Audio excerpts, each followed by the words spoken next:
थलपती विजय यांनी बहुमत गाठलं. डाव्यांच्या मदतीनं टीव्हीके सरकार बनवणार. तामिळनाडू प्रथमच आघाडी सरकार.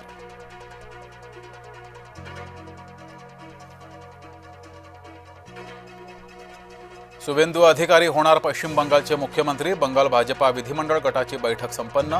अमित शहा यांच्या देखरेखीत नेता निवड. बंगालच्या जनतेच्या विश्वासाला तडा जाऊ देणार नाही. अमित शहा यांचं वक्तव्य. भाजपाचे विक्रमादित्य नेते बिनसंसारी नरेंद्र मोदी, योगी आदित्यनाथ यांच्यानंतर यादीत शुवेंदू अधिकारीही सामील. आम्हाला काँग्रेसच्या सोबत बसायचं नाही. द्रमुकनं लोकसभा सचिवालयाला कळवलं. द्रमुक आणि काँग्रेसची युती मोडली.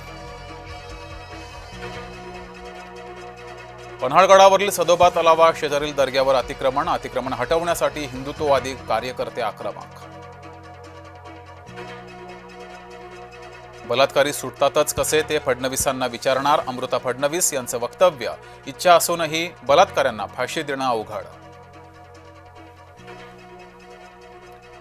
नसरापुरातील मृत बालिकेच्या वडिलांची मूकमोर्चा हाक. माझ्या मुलीसाठी मोर्चा काढा. पीडितेचे वडील. चिमुकलीच्या वडिलांनी मांडल्या समाजापुढे व्यथा. निदा खान 12 मे पर्यंत पोलीस कोठडीत. नाशिक कॉर्पोरेट जिहाद आणि धर्मांतर प्रकरणी निदा आरोपी.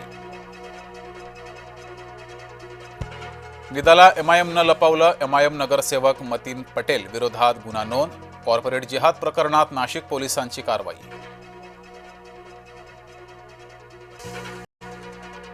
बळजबरी धर्मांतर विरोधी कारवाई कठोरपणे होणार. महायुतीची थेट भूमिका.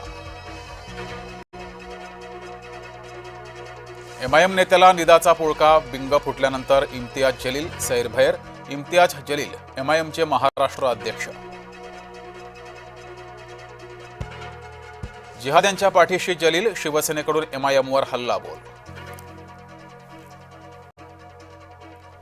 2 कॉर्पोरेट जिहाद्यांना 11 मे पर्यंत पोलीस कोठडी. शाहरुख कुरेशी, रझाक मेमनला 5 दिवसांची पोलीस कोठडी.